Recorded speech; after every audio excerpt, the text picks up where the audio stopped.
একটা আপডেটেড ছবি দেখাবো, শহর কলকাতার ছবি। ছবিটা দেখুন, এই ছবি অন্য কোনো জায়গার নয়, এই ছবি শহর কলকাতার। পিসিআর কে বলবো একবার ছবি দেখানোর জন্য।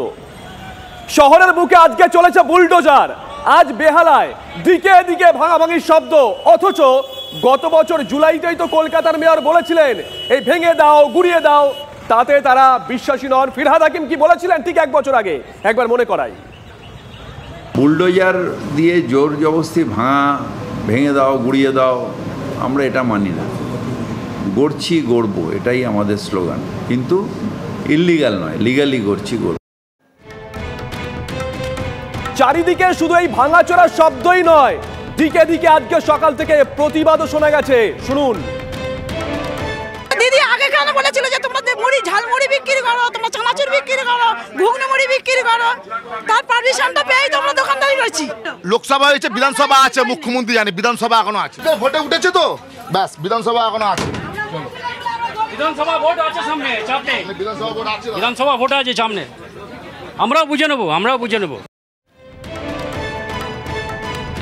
আচ্ছা, আজ তো হকারদের দখল করে থাকে এই দোকান পুলিশ সরিয়ে দিচ্ছে, কিন্তু যে নেতারা সরকারি জায়গা দখল করে দিনের পর দিন পার্টি অফিস বানিয়েছিলেন, আজকে এখনো পর্যন্ত ঘড়ির কাঁটা 7টা বাজে, সেগুলো কোনো পুরসভা, কোনো পুলিশ ছুঁয়ে পর্যন্ত দেখলো না। জানি না ক্ষমতা আছে কিনা।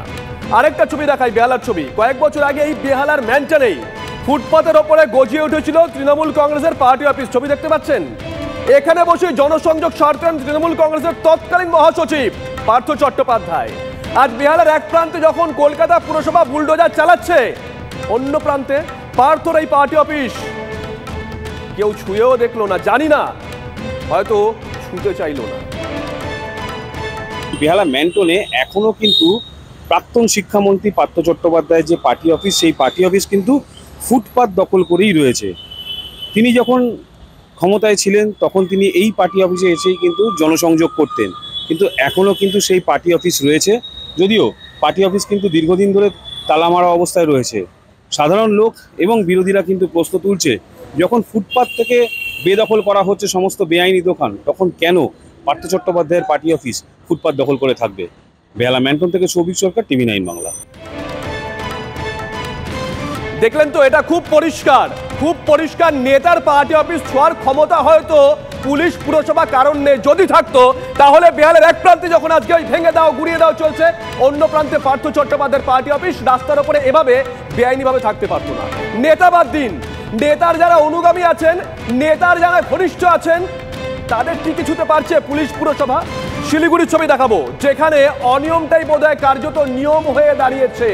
সেখানে একজন পুরকর্মী, শোনা যাচ্ছে তিনি নাকি ওখানকার কাউন্সিলর, বড় চেয়ারম্যানের ঘনিষ্ঠ, তিনি একটা অবৈধ নির্মাণ করাচ্ছেন, বাড়ি উঠে যাচ্ছে। সেখানেও পুলিশ পুরসভা পৌঁছচ্ছে না, হয়তো পৌঁছতে চাইছে না।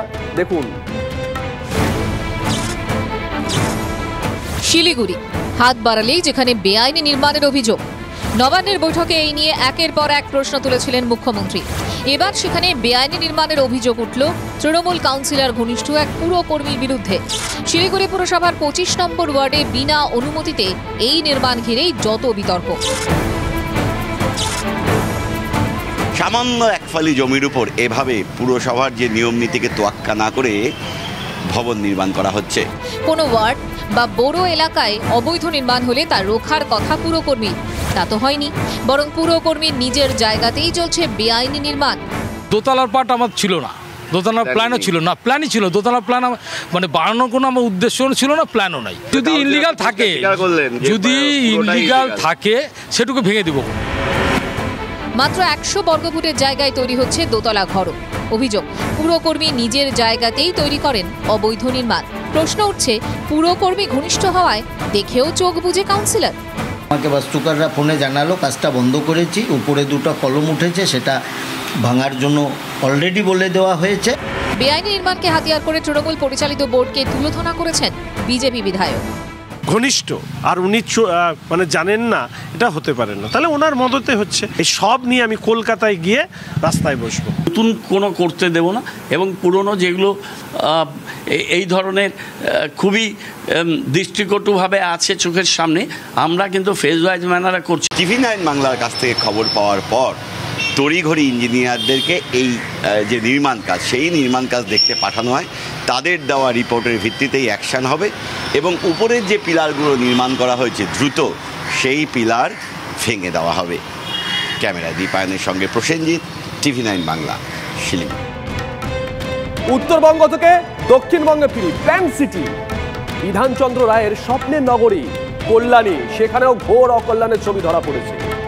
ফুটপাথে পদে পদে বাধা, পুরসভা থেকে থানার সামনে প্রায় সব জায়গায় জবরদখল করে একেবারে গা ঘেঁষাঘেঁষি করে একের পর এক দোকান। ছবিটা দেখুন। মুখ্যমন্ত্রী ধমকের পর হয়তো ফুটপাথ ফিরে পাবেন সেই আশা করছেন কল্যাণীর বাসিন্দারা। এসডি অফিস সামনে দিয়ে দোকান আছে। হ্যাঁ, কতগুলো দোকান আছে উপরে? ওখানে পুরান হচ্ছে 1 2 3 4 5। খাস পুরসভার পাঁচিল ঘেঁষে গজিয়ে উঠেছে দোকান, গুণে শেষ করা যাচ্ছে না। কোথাও ফুটপাত দখল করে কংক্রিটের নির্মাণ, কোথাও আবার শৌচাগারের জায়গাও বেহাল, সেখানেও দোকান। প্রয়াত প্রাক্তন মুখ্যমন্ত্রী বিধানচন্দ্র রায়ের স্বপ্নের নগরী কল্যাণী যেন দখল নগরী।